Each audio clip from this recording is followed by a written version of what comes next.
Hello, everybody, and welcome to Taking Control, the ADHD podcast on True Story FM. I'm Pete Wright. Wow. Here on Live 95, right here with Nikki Kinzer. That is a fancy introduction. How you doing, Nikki Kinzer? I'm doing great. Can I tell you why I'm exuberant? Can I tell you why I'm excited? Because Nano is over. Nano. Yep. How did you do? Okay.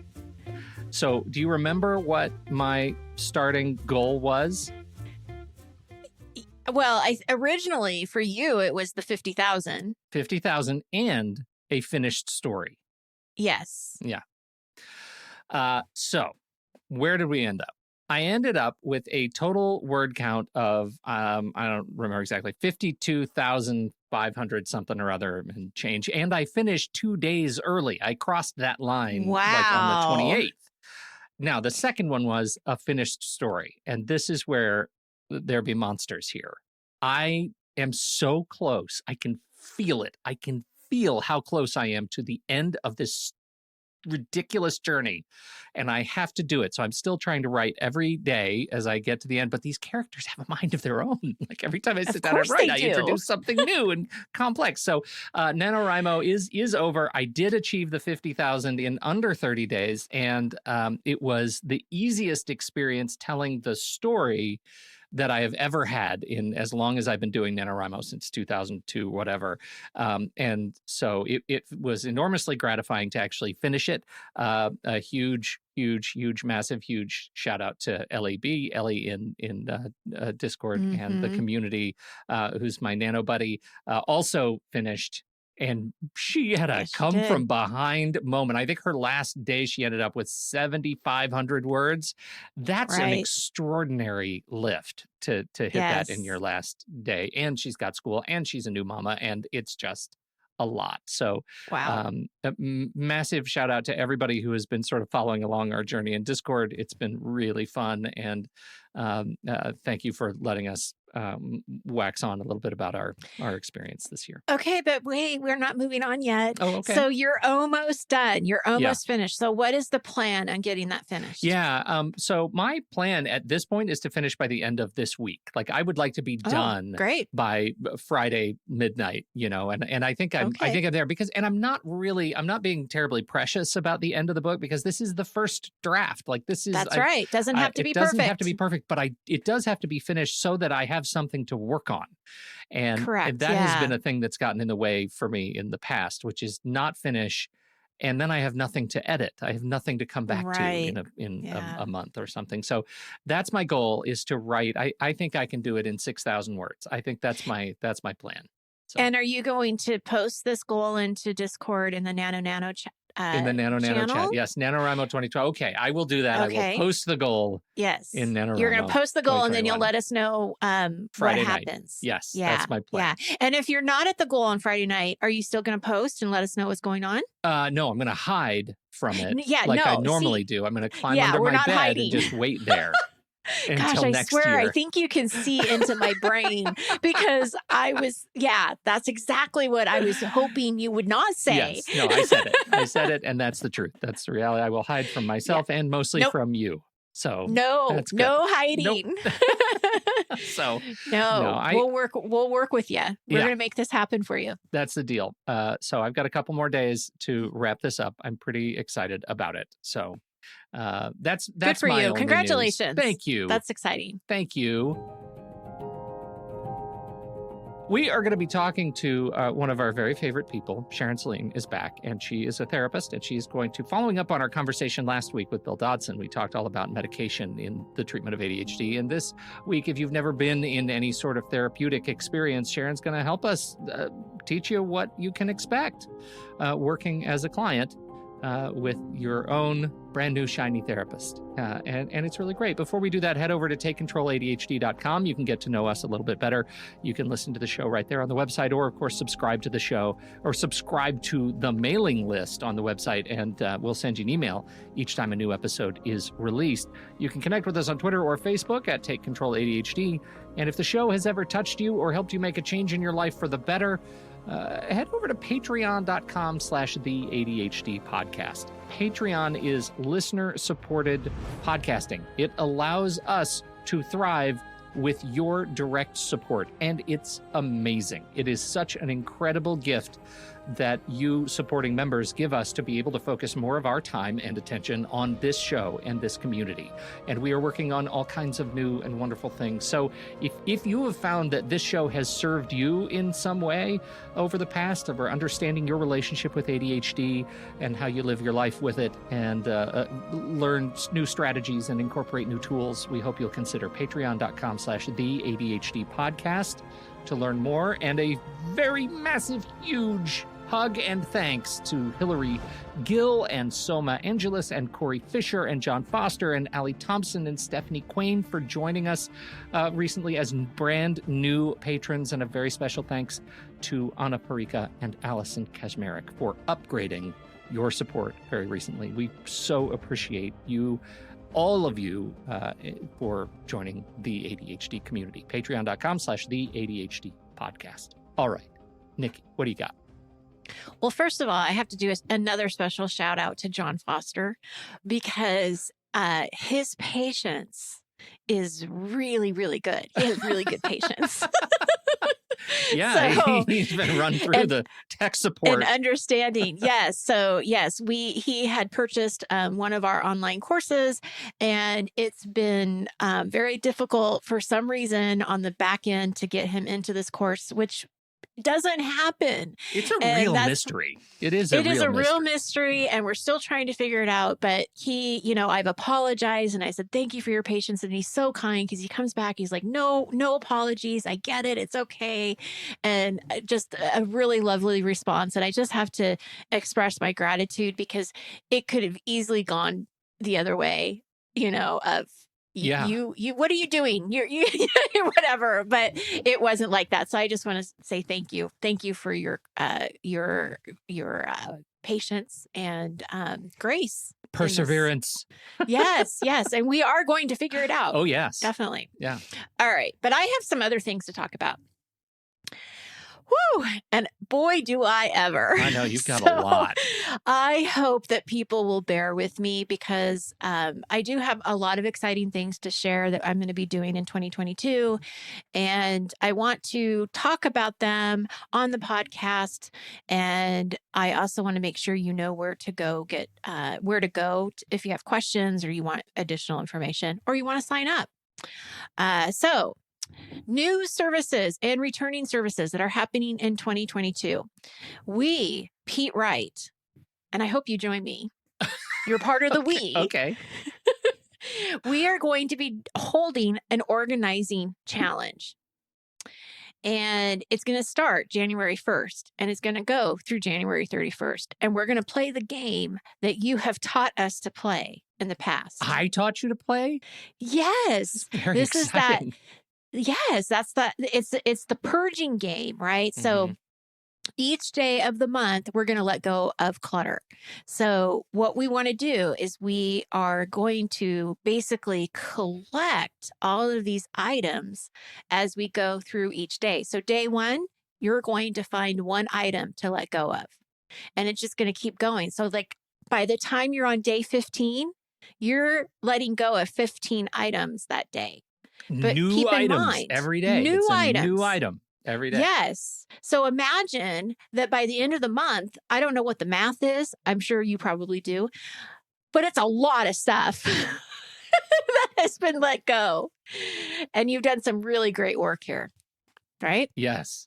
Yeah. You've done this. You've done this several years. I've done it many years. And in fact, it concerns me a little bit to pledge my participation, because we've acquired new things, but because we do this every year, our clutter stash is lower than it's been in a while. So you'll find stuff. I know. I hope I find that many stuffs. It's a lot of stuff that you're giving away. Paper. You could get rid of paper. I can. I mean, really, honestly, because I thought the same thing, because I'm going to be doing some organizing during our Christmas break. We take some time off, and I'm definitely going to be doing this in December. And I thought, well, what if I do everything in December? And I'm thinking, really, am I going to do everything in December? Of course I'm not. So I know even if you're thinking you might not have enough, you're going to have enough. Yeah, I'll figure Yeah. it out. Figure it out somehow. So the whole thing that we want to do is we don't want you to feel like you have to do this alone. So we want to add some support for you. We want to add some structure to this process. And so that's why we're offering this workshop and this game around this workshop in the month of January. So what's going to happen is we are going to hold 2 organizing study halls over the weekend. So you're going to have 2 hours on Saturday to purge and 2 hours on Sunday. You are going to be working alongside myself. I don't know if that is really a perk in this. Oh, no. You're 'Cause you get feeling to a see little bit me. sassy to me right now, like a Yeah. little bit troublesome.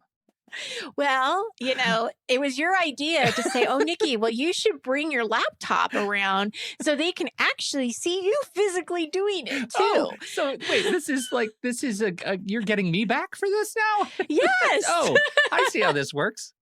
Yes.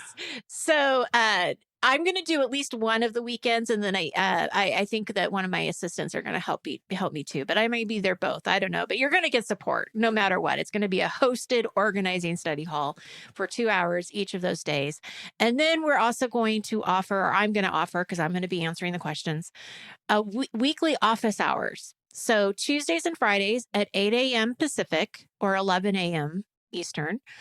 I'm going to be available for people to just drop in whenever you want and ask questions. And I'm going to answer them about organizing. So if you're stuck somewhere and you want to talk through something, come to the office hours and I'm going to help you. The other part of this that I think is really cool is we are opening up the Discord. We're going to have a channel that is special for this organizing challenge.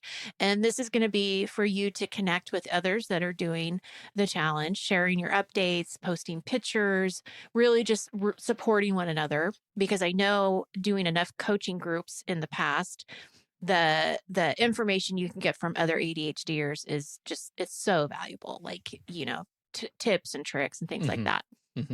Now, the cost of the workshop is only $75 for the entire month. So I want you to think about this for a second. $75 for the month. You're getting 16 hours of organizing study halls. That's 16 hours of organizing. Yeah, that's a lot of organizing. With a person, right? Yeah. At least 8 of those are going to be with me for sure.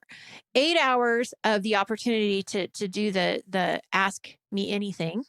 And you're going to get a Discord channel to keep you accountable and have some fun while you're doing this. Yeah.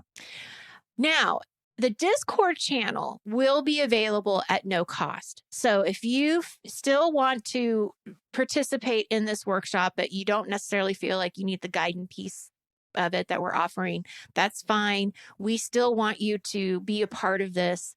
And because our point is for you to clear the clutter and start the new year with more space, but less stress. Oh, listen Does that to you. sound More like space, less stress. Right? I know. Yeah. I should go Put on the that on a info shirt. commercials. I know, right? So the Discord channel is going to be free for everyone. And if you are interested in the more structured study halls and office hours, then it will be $75 for the month. Okay, let me just tell you, because that to your point about the community, and I think if you're going to do it and you're going to participate in the Discord channel, you've got to post your daily picture, right, of the stuff that you're I think that would be great. Yes. We've done it so many years now, but the only reason I can say that we have been successful every year is because we do it with a community of people. And in our case, we have a shared photo album that we add the daily picture to every single day. And so we're looking at the stuff that other people are giving away or cluttering or decluttering or throwing away, and we're posting ours, and it is so valuable.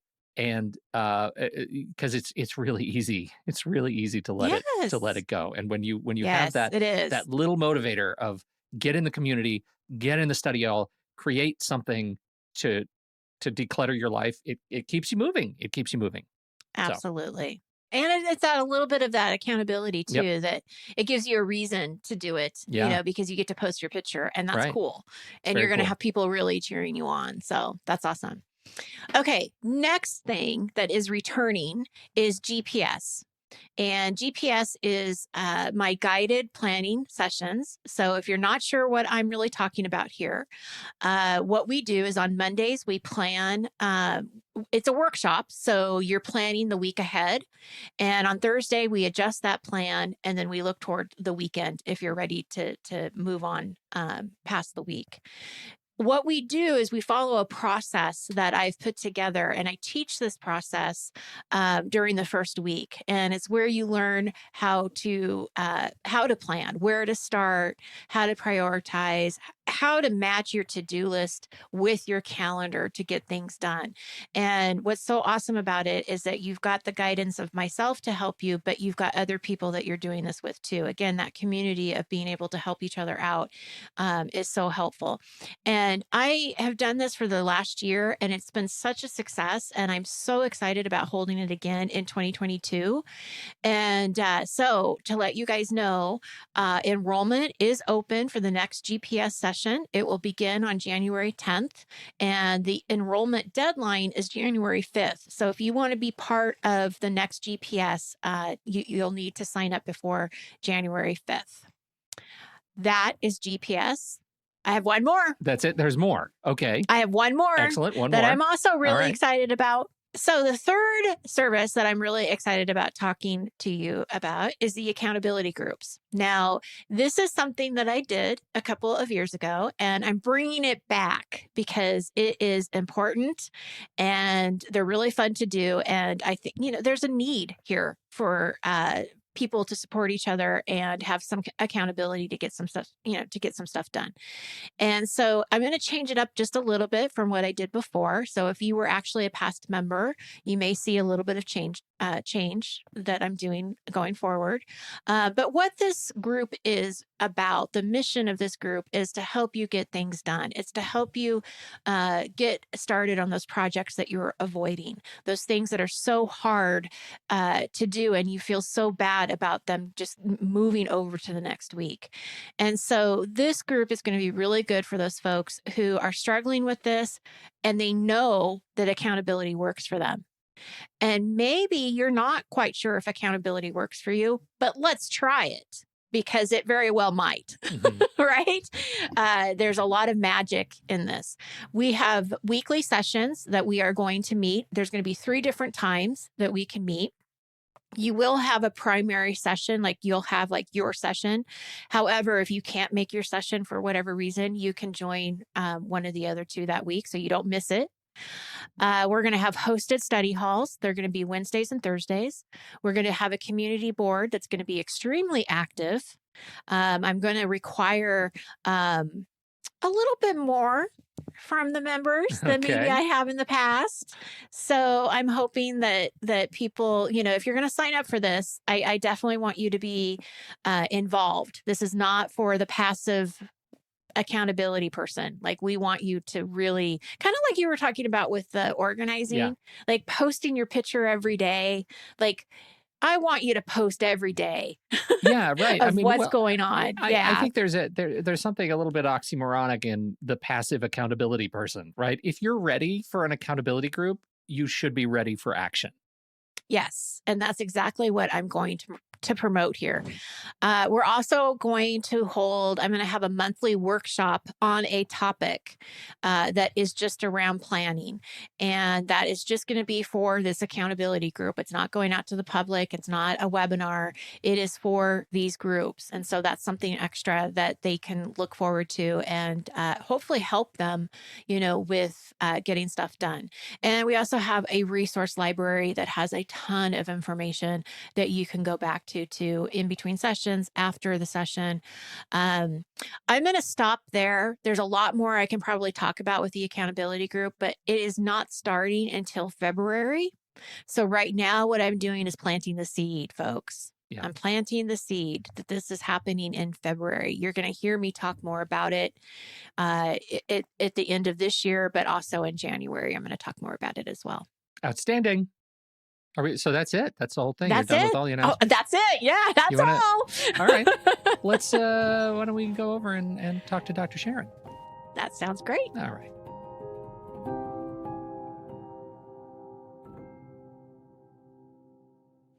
Welcome to Sharon Saline. She's a gracious repeat guest to us. She has been focusing on ADHD, anxiety, learning differences, and mental health challenges, and their impact on school and family dynamics for over 30 years.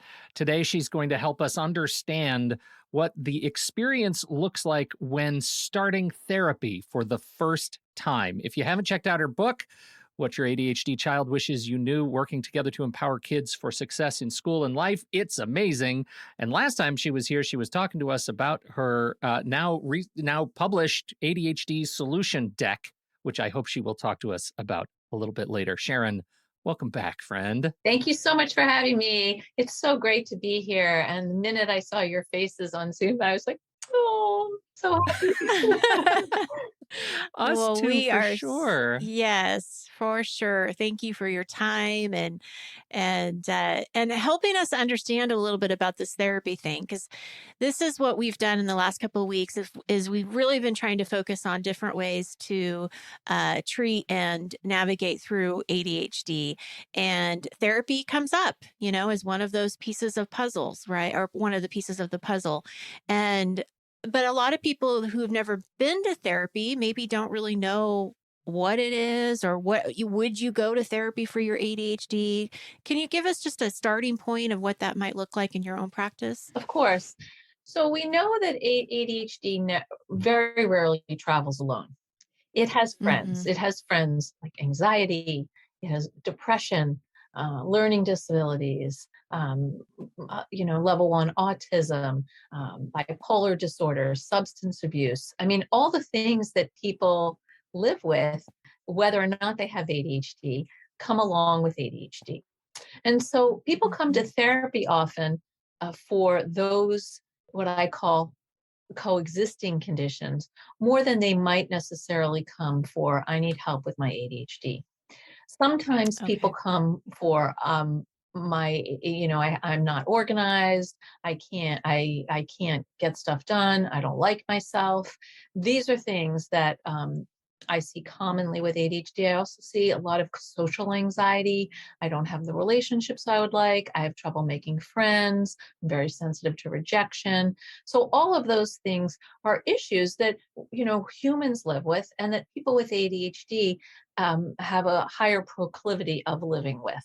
And so the Hmm. therapy is, for me, it's a dance between cognitive behavioral interventions that are directed towards improving executive functioning skills and that insight oriented work. Who am I? How do I want to be perceived in the world? What do I like about myself? What could I just figure out that I like about myself? um, how can I be in relationships in a way that's more rewarding to me and satisfying to the people around me? That's a lot to uncover. Right. So if I was your new client and I tell you, I've got ADHD, I know I'm dealing with some depression, definitely some anxiety, and can give you lots of different examples of where that's happening in my life. Where do you start? Like, how do you start to unravel the pieces? Like, where do you focus? Well, probably for me, I usually take a couple sessions to, obviously I want to get to know you, right? And so you said, Hmm. well, you're coming here, you feel anxious, you feel a little depressed, you have ADHD. The question that I would ask is, why are you coming to therapy now? What's happening now Hmm. that's brought you here to my office? Hmm. And then we unpack that a little bit. And then I want to get some Hmm. information. When were you diagnosed? How do you feel about your diagnosis? What do you think some of your strengths are? What are some of your challenges? Do you notice there's a pattern to your anxiety? Tell me more about your depression. What does it look like? What does it feel like? When do you notice those moments when you're feeling most anxious or depressed? And what does depressed mean to you? Like, that's the thing that I really Hmm. want to unpack, like the meaning behind these labels. So, okay, you have ADHD. what does that feel like to you? What kind of brain is it? Is it a foggy brain? Is it a fast brain? Is it a dreamy brain? Is it a ADLS, attention deficit? Look, there's a squirrel brain. I want to unpack things. And of course, that means getting a history. Like, is there are any of these things in your family? Because we know that with anxiety and depression, there's a predisposition to it in families. The thing that brings you to therapy today, question, seems like it's carrying an awful lot of weight. And when I talk to people about like their experience about what are the things that actually push them to therapy, it always comes back to some sort of inflection point that defines their readiness for change. That whatever it is that they've been living through, they suddenly realize that the internal pain that comes from not knowing what therapy looks like, and therefore it causes me stress and anxiety and fear, to everything else in my life is worse than that pain and fear and uncertainty. So I'm going to go ahead and move into therapy. And so I just wonder from your perspective, what that inflection point, like what being a witness to that inflection looks like for people living with ADHD who come to you for guidance and support. That's a really good question. And the word that comes to mind is suffering. How much are you suffering in your daily life? Where is that occurring? What is that? What is the impetus for that's made you decide, what, I need to pivot. I need to change. I don't like this anymore. And for some people, it's a slow burn. It's like it takes them a long time to get there.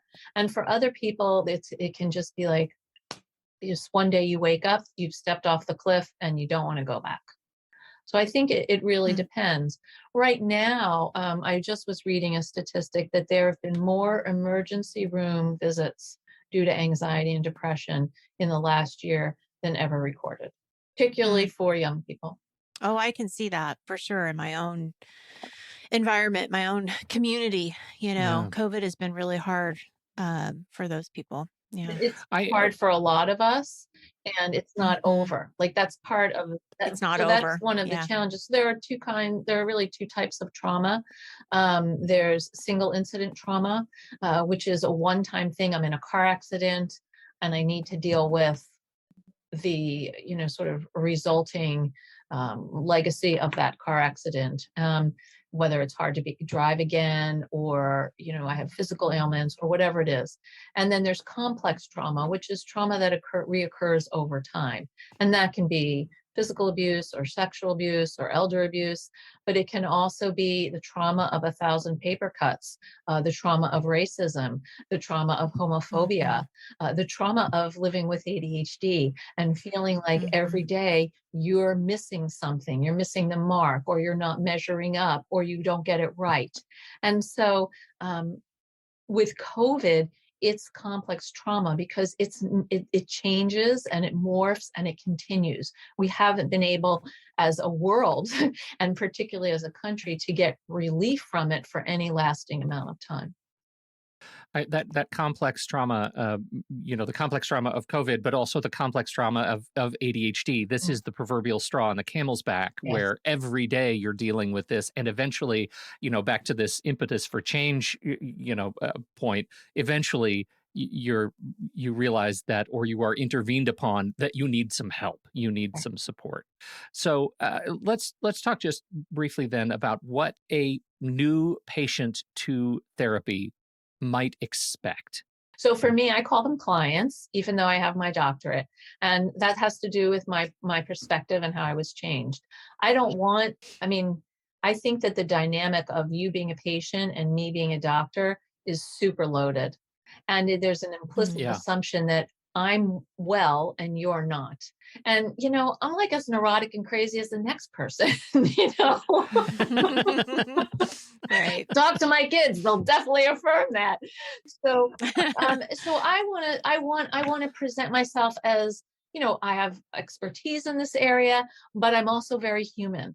And I Hmm. think that's very healing to people who come to work with me, because I'm not trying to show that I'm better or that I have all the answers, or for God forbid that I figured it all out, because none of that is true.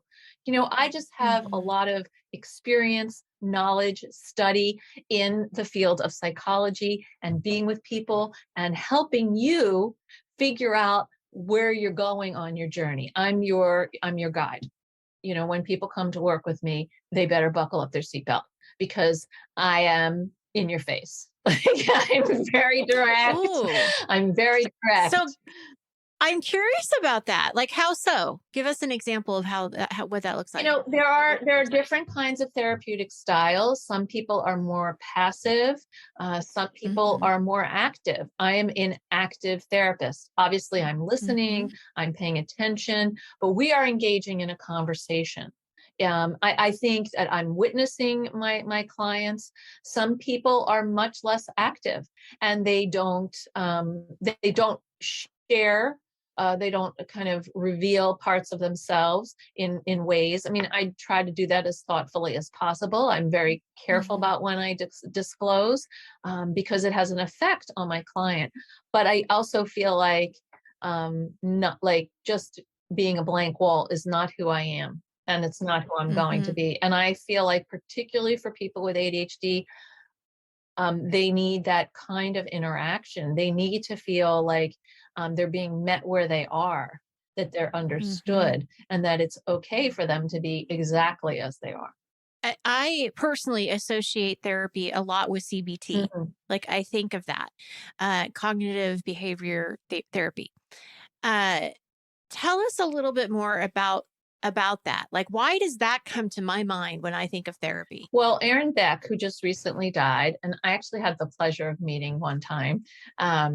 He founded, he was sort of the father of cognitive therapy. And the reason that we think about cognitive therapy a lot in the United States when we think about therapy is because it's very result oriented. You need to learn, change how you're thinking. It's kind of like mind. There's a book once, Mind Over Mood. I'm going to be able to change my thoughts, and that's going to change how I'm feeling. And there are therapists who practice pure cognitive behavioral therapy. A lot of therapists practice kind of, a mix of different things, whether it's internal family systems, or acceptance and commitment therapy, or eye movement desensitization reprogramming, EMDR, somatic experiencing. Therapists in general, I think, are very oriented toward knowledge, seeking knowledge, and better ways to help people. And so, many therapists, sort of practice a mix of different things. And there are therapists who practice only, CBT. Um, it's a particular way of being, and often those people tend to be in clinics, I think, more than in Mm. private practice. When you're looking for a therapist, if you are, are looking for a relationship with somebody to support you, is there anything special about the work that you do with ADHD that might be important to consider for Yes. looking for a new So you person? you do want someone who does work, with a cognitive behavioral lens, because people who come with ADHD are struggling with the challenges of daily living.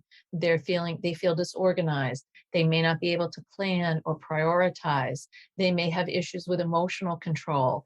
Um, they may struggle with memory or motivation. So someone who you work with has to, if you have ADHD, you have to choose someone who actually really understands ADHD. I have a lot of people who come to work with me, um, um, who have seen therapists who have some training in ADHD, but that's not actually what they know about. And so it's hard for them to understand kind of the difference between pathology and ADHD. Hmm. It's like, there's a lot of sort of, um, thinking about, different kinds of diagnoses, rather than seeing this as linked to having ADHD. And that's really important, and a very important distinction, because my job isn't to make you feel worse about yourself, right? My job Right. is to help you own your ADHD and learn how to live with it as effectively as possible, and to address the friends that it brings along and to learn how to manage those as well. So I have an example of a client. It's kind of a case story, I guess I you would love say. case stories. Okay. that I'm curious to see what you would Sure. say. And I'll be upfront. When this got brought up in the conversation, I did ask about her therapist. Like, has she talked to her therapist about this situation? Because, as a coach, I felt like it was too much of a gray area for me to help her with. Mhm. So what the situation is of course with COVID for the last year and a half, 2 years, this person was supposed to be in a graduate program, and it was supposed to be live, and it's a very artistic type of program. And she feels really cheated out of the first year, and rightfully so. She had to do everything online.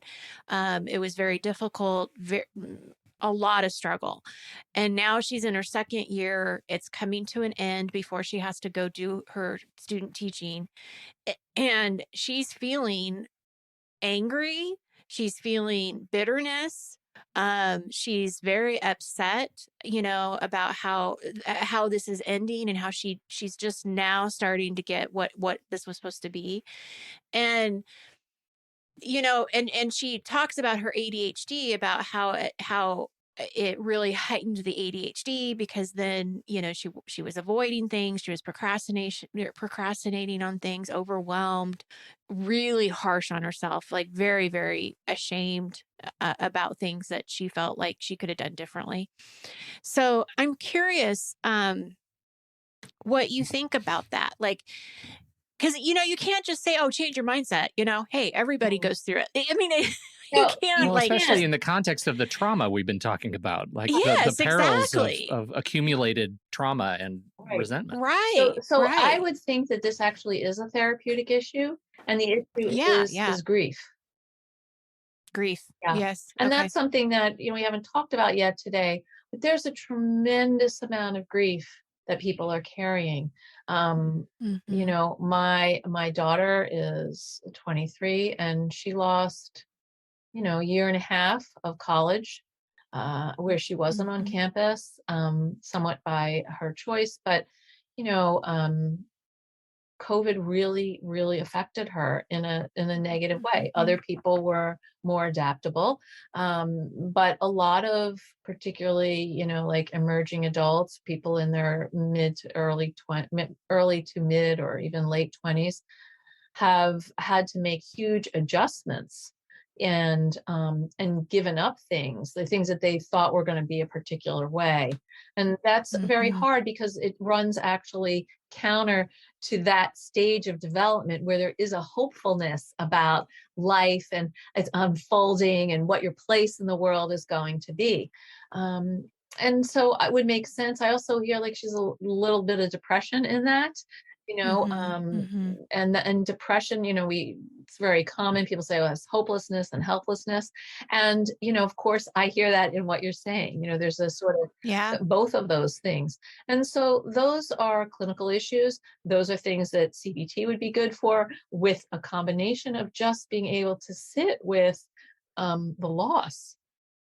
Yeah. Yeah. Yeah. And then there's a Okay. narrative piece, like what are you telling yourself about this experience? What Mm-hmm. was there? Is there another time where you've experienced disappointment? How did that go? And is that legacy, affecting what's happening now at all? I mean, I have to say, I'm glad that I personally, as a coach, noticed that too. I think for coaches that are listening to this, it's important for us to know what is therapy and what is coaching. And I think it's a good thing that we talk about that. Well, and I think that brings up a really great question, which is not just the difference between therapy and coaching, but what is the therapeutic experience good for as compared to and distinct from coaching and medication, kind of pivoting off of our conversation last week. They're each useful for different things and work together. Can you comment on that? This is like the big question. This is the Yeah. $94,000 question. In fact, last year at the International ADHD Conference, I was on a panel with Ari Tuckman and Elaine Taylor Klaus and Dulce Torres. And this was exactly the thing that we talked about, coaching versus therapy. And they're not necessarily in opposition to each other. They can work very well together. If the therapist is not someone who is well informed about ADHD and can do the kind of concrete, practical, focused interventions that a coach can do. I think that medication is an important part of treatment for ADHD. Pills don't teach the skills, but pills make you available to learn the skills and retain them. And so that can be very useful. It can kind of help you sort of lift the kind of the fog that you may feel, or slow you down enough so that you can actually be paying attention and absorbing to what's going on. So I think they actually can work together. In my practice, I worked with someone who was a college student at Smith, and she had a coach to help her with her academic stuff, like basically to set up planning and prioritizing and calendaring, the whole thing. And that's what they worked on. How are you going to plan for this paper? When are you going to do what? In our work, we were dealing with substance abuse, social anxiety, issues with, family issues. So there was no way I could have done all that. Well, yeah. And let's ask a coach, when's the last time you coached through substance abuse issues, Nick? No, yeah, I don't. Right. There you go. I don't, but I do the planning and, what do you need to do to prepare for the spinal? Yeah, absolutely. And that was a beautiful marriage as far as I was concerned. And there was a psychiatrist also. So, the whole treatment came together. And, I was in touch with everyone. And that's the thing that I would also want to say to people who are listening, everybody who's listening, is that if you have a psychiatrist and a therapist and a coach, or a coach and a psychiatrist, or a therapist, you know what I'm saying, if you have any combination of those, give them releases so they can talk to each other. I agree. It's really important. And it's not like, oh, you'll all be talking about me when I'm not there. It's actually, hey, this is what I'm working on. What are you working on? Is there anything that I could do that would support your work more effectively? This would help me with my work if you'd be willing to do that. And I think that, how lucky are you to have a few people working on your team to support you? It's like your sag wagon to, moving toward that, that finish line. Maybe that's not the right image, but, like to be moving along as you're on your bike trip in Italy, going from place to place. Yeah. Yeah. I'll take it. Well, and I gotta tell you too, as a coach, I think it's really helpful, to know where they're at. So, another example is I was talking to a psychiatrist who was working with the same client, and I was concerned about working with her because I thought she was in a very deep depression. And I wasn't sure if she was able to, coaching is so much more, well, not more, but it's about action, right? Yes. It's about what are you going to work on this week? And I was really concerned that was going to backfire on us, And so when I talked to the psychiatrist, it was so interesting to me because she said, no, I actually really think it would be helpful for you to be able to sit with her. And even if she just goes through her mail, or even if she just does something to get her to do something, even whatever that is that she wants to do, I think that's going to help. And I wouldn't have known that if I hadn't talked to her and really understood how we were helping her together. And so I agree. I think the more communication we have, we really can better help the person and support the person. That's great.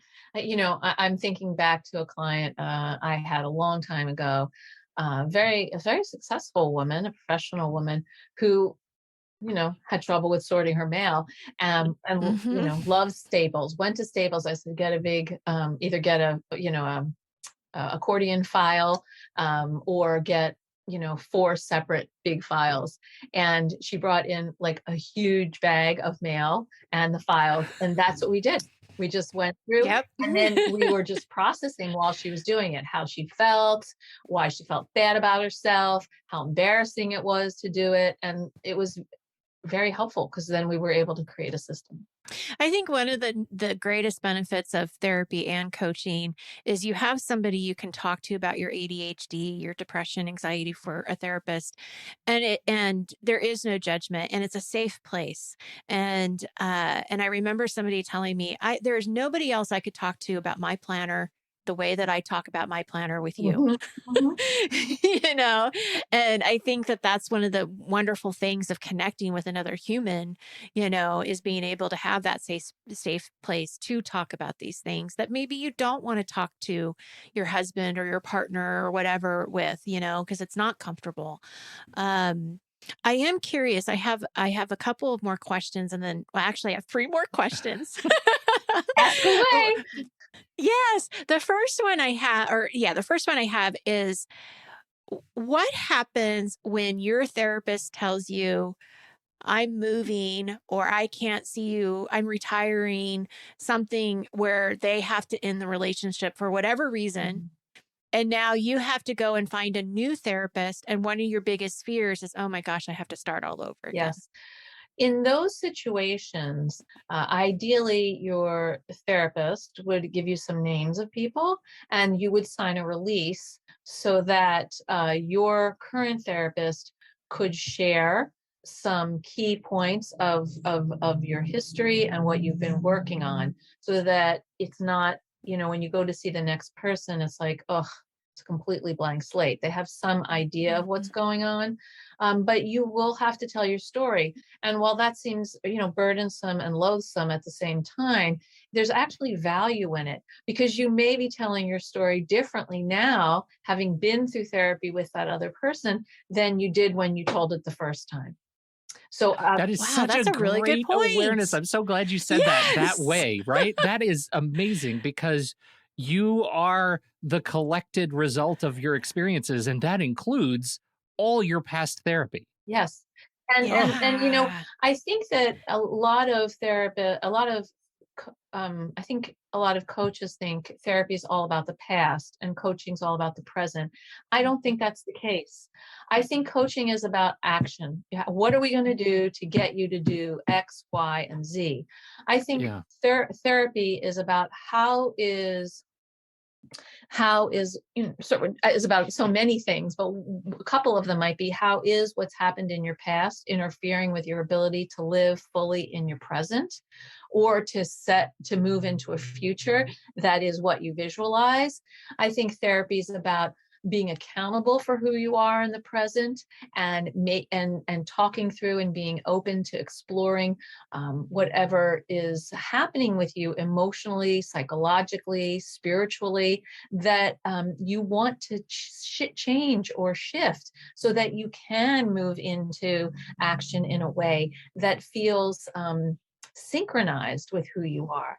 And finally, I think that therapy is a lot about self-awareness, and learning how to accept yourself as you are, warts and all. And that's a life journey for all of us. I mean, I feel like that's Mhm. kind of why we're on the planet. And as you mature in adulthood, this becomes your really, an important issue. Do you accept yourself as you are? How do you receive feedback, whether it's positive or negative? What do you do with that feedback? How can you hear things without, collapsing into a pile of negativity or rejection? All of these things are part of it. And so I think that there are a lot of places where therapy and coaching really dovetail nicely. So, a lot of the things that you just said, self compassion Hmm. is what comes to my mind. Yes. So, having conversations with your clients then around being okay, acceptance is where does that Well, come I in to think play? it's more than sort of just like taking out the acceptance nail and hammering it. Right. It's really about a kind of a dance that you do. for me, I feel like, I use humor and warmth, and I do my best to express acceptance of where someone is. I think in by the same token, I'm a little bit confrontational. I'm going to call you on your stuff. That's my job. Mm-hmm. Um, but I think that really people, particularly people with ADHD, are very hard on themselves. I haven't met Mm-hmm. anybody in my 30 years of being a psychologist who has ADHD who doesn't carry around some shame about Yeah. who they are or how they are. And that shame really, it can be debilitating in a lot of ways. Mm-hmm. So Mm-hmm. we, instead of working on like the acceptance now, we might work on the shame or the sensitivity to rejection, or a lack of self-confidence.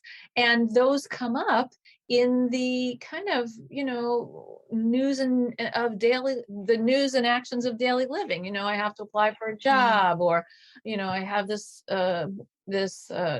girlfriend who isn't treating me the way I would like to be treated. I had an argument with my mother and I feel like she's just really critical, and then that just Mm-hmm. activates my own self-criticism. We want to Mm-hmm. look at all those Mm-hmm. things.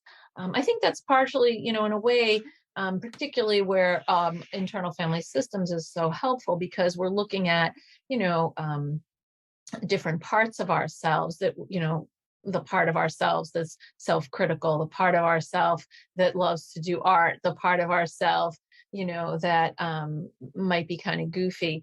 um, they're all there, and it's where we want to put our attention and how we want to, sort of talk to them and deal with them. Okay, so I'm going to pivot back to my other two questions. Excellent. Is there an end to therapy? Well, that's up to you. Okay. So there are people I work with. So, I'm working with someone now, and I went from seeing them every week to every other week. And now, like, every second session is canceled because of this, that, and the other thing. So that's a message to me that they're doing pretty well in a couple of years, and they're ready to probably let go. They don't want to let go because, it's scary to let go. But I also have someone I'm working with who I haven't seen in 12 years, who called and said, you know I just I got a new job and I got married, and I'd really like to come talk to you. So, it Yeah. depends. I think, when for me, when the sessions are like pretty much mostly about chit chat, then we're done. And Mm-hmm. I like to Mm-hmm. say, well, it's not over. I like to say we're going to press pause, because you may want to circle back with me or someone else, and that's totally fine. But right now, I think you're okay. That's a really good point. I like that. We can push pause, because it isn't just with coaching too. It comes and goes. I mean, there's times in your life where you might feel like everything's really in place, but then you get a new job, you get married, you lose a job, something happens. And then all of a sudden it's like, okay, I need that a little extra structure and accountability and so forth. And it's not that you're okay. Like, I want to just say something, because it's like you're managing well on your own, and you've now internalized our conversations and our work, and you can use it on your own Mm-hmm. um, Mm-hmm. well enough.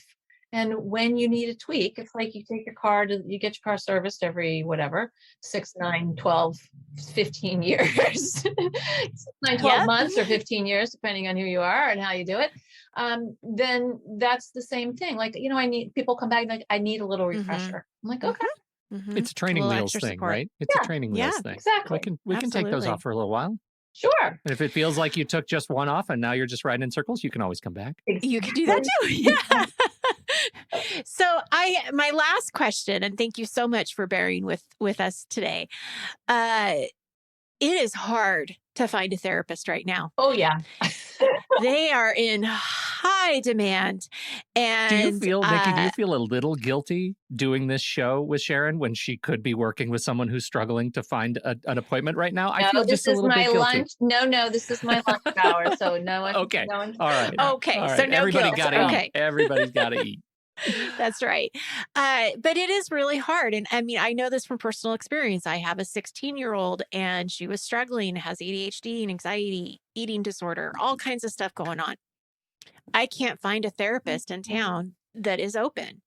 Luckily, she connects with the school counselor. Mm-hmm. That's So, great. we've been told from her doctor, make sure she leans on her because it is so hard to find someone. I know that this isn't just an Oregon problem. This is a problem everywhere. If you can't find a therapist right now for whatever reason, what do you suggest people do? How can they still help themselves? It's a really great question. I'm all the way across the country here in Massachusetts, and people can't find therapists either. So the first thing you want to do is get your name on waiting lists. Absolutely. And be persistent, call once a month and say, hey, you have my name. I'm wondering if there's been any change in status. That helps a lot. You might talk to your primary care provider, pediatrician or nurse practitioner, or whoever you see as an adult, and ask them if they could help you find someone because or that you've called this person. Would your primary care provider be willing to make a call on your behalf?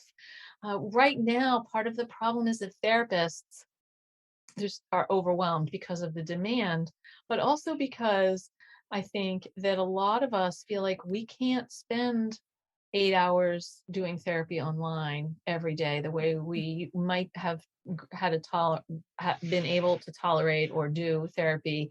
When I say tolerate, because it takes a while to kind of build up your ability to do that in person. It's very different. And it's draining in a particular way. I know that for me, I'm actually trying actively to shift to doing some what I call therapeutic coaching groups, where they're online. I'm just recently decided that would be more useful because I can reach more people. I'm only one person. And so I think that that's something to look at also. Are there some groups available that would be helpful? And I guess the main thing I want to say is don't give up. I know it's discouraging, but keep at it, keep calling people. The people who call me, who email me, who say, please, do you have anything? I need to be on your list. I have a long list, but they're in the field of my vision a little bit more than people who call once and then I don't hear from them again. Well, and I love that you said that about your therapy groups online. I know that is another part of sort of the evolution of practice that we've seen, over the last 18 months, 2 years. And I think there might be just something to ask of yourself as a potential client to take advantage of groups, even though you might have it in your head that the only thing that's going to help you is one-on-one cognitive therapy. Right. I think that's really important. You yourself have to be flexible. There's certainly there are a lot more group options online than there used to be. And there's also classes, like mindfulness classes, or, I know the Kristen Neff's organization does a lot of classes. And there are things for teens as well. So. Yeah. It's hard because one of the challenges is that in child development you need actually to be with people and see their faces and feel their connection. That's part of what people need to really develop the skills to be sufficiently relational and satisfied in how they connect with people, and that's been challenging. Whew. Thank you, though, so much for your. It's so good to hear somebody talk about this that does it every day,